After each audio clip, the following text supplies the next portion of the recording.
Good morning everyone. 11th Commerce, English Medium, Economic, chapter number 7.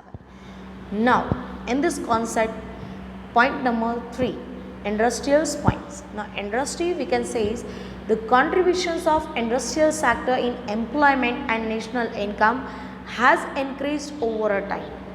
जैसे जैसे time period बीतता गया वैसे वैसे इस फील्ड के अंदर नेशनल इनकम और एम्प्लॉयमेंट का रेशियो भी बढ़ता गया because peoples are aware related to industrial sectors.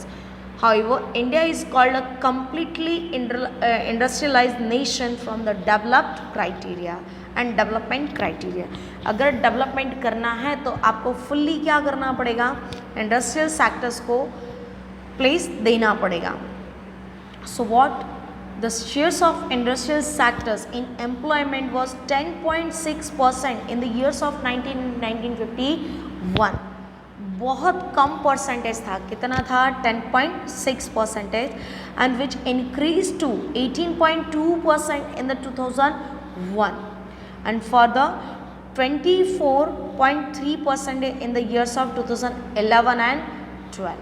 बताइए, एम्प्लॉयमेंट में जहाँ रेशियो 10.6% था 51 में, वो 2001 में बढ़कर के हो गया 18.2% और उसके बाद 11 एंड 12 में ये बढ़कर के हो गया 24.3%. अगर ज़्यादा नहीं बोलते हैं, अगर हम इतना भी कहें कि पूरा का पूरा 100% इनकम का एम्प्लॉयमेंट का फोर्थ पार्ट 25% कौन दे रहा है, किस फील्ड से आ रहा है? इंडस्ट्रियल फील्ड से. अब बारी आती है share it in the national income. It's shares in the national income was 16.6% in 1950 and 51 and was 26% in the 2013 and 14 as per the source of CSO, Central Statistical Organizations, which one provide various types of data related to country. तो India की national income में industries का partitions पहले कितना था?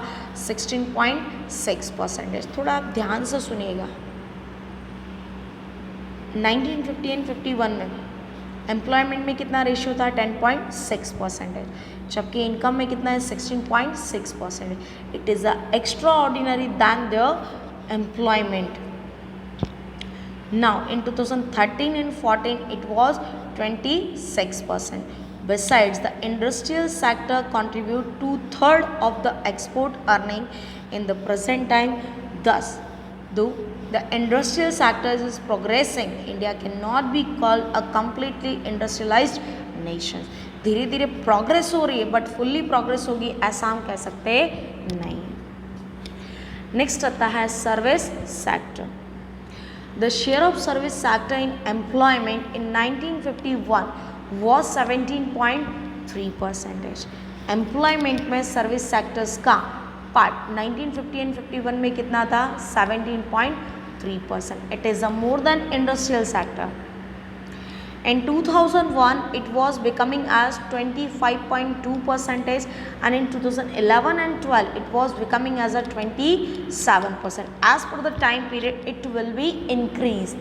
धीरे धीरे increase हो रहा है. The share of service sector in the national income GDP, gross domestic product, India के अंदर रह कर के, इंडिया के अंदर प्रोडक्शन बना करके जो भी इनकम जनरेट होती है that is called GDP, gross domestic product. In the 1951 was 30.3%. जहाँ पर एम्प्लॉयमेंट में इसका पार्टीशन है 17.3%, वहीं पर इसका नेशनल इनकम में पार्ट है 30.3%. दिमाग पर जोर डालते तो पता चलता है सबसे ज़्यादा इन दोनों का इनकम में पार्टीशंस है बट उतना इनका एम्प्लॉयमेंट के अंदर पार्ट नहीं है. सो एम्प्लॉयमेंट कम और इनकम ज़्यादा. In the 1980 and 81 it was 38%. In 2000 and 2001 it was 50.4%.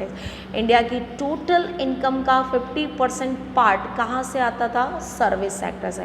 In 2014 and 15 it is a 52.7%. such a increasing shares of service sectors shows that India is moving fast on the path of growth and development. जैसे जैसे इसका income का partition बढ़ता जा रहा है वैसे वैसे हमें पता चल रहा है कि इंडिया धीरे धीरे करके उस रास्ते पर जा रही है जहाँ से उसको बहुत जल्दी से क्या मिल जाएगी, growth and development. Next point आता है हमारा population growth. The growth rate of population in India has characterised lower development.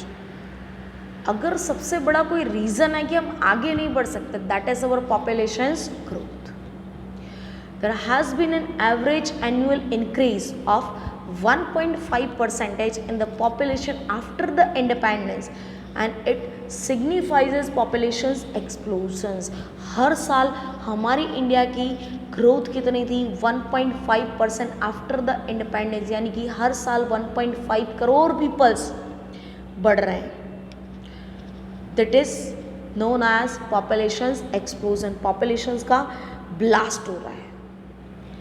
The populations of India in 1901 was 23.84 crore. आंखों पे विश्वास नहीं होता है, 100 साल पहले इंडिया की पॉपुलेशन 25 करोड़ भी नहीं थी और आज अगर देखा जाए तो 125 करोड़ क्रॉस कर चुकी है, which increased to 36.1 crores in the years of 1950 and 51.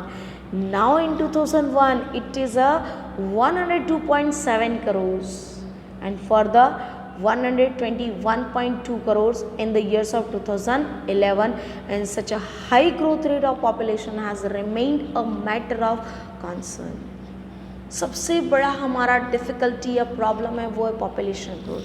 अगर पॉपुलेशन इस तरीके से बढ़ती रही तो शायद तक ऐसा ही होगा कि हम 2 लोगों को फैसिलिटीज़ देने के लिए रेडी हो पाते कि चलो भाई उनके लिए बेसिक नेसेसिटीज़ है, हाउस है, फूड्स है, क्लॉथ्स है, बाकी की फैसिलिटीज़ जैसे कि प्योर ड्रिंकिंग वाटर है, सब अरेंज कर पाते हैं। तब तक बाकी के 2 लोग आ जाते हैं दूसरे की अल्लाह के नाम पर दे दे बाबा।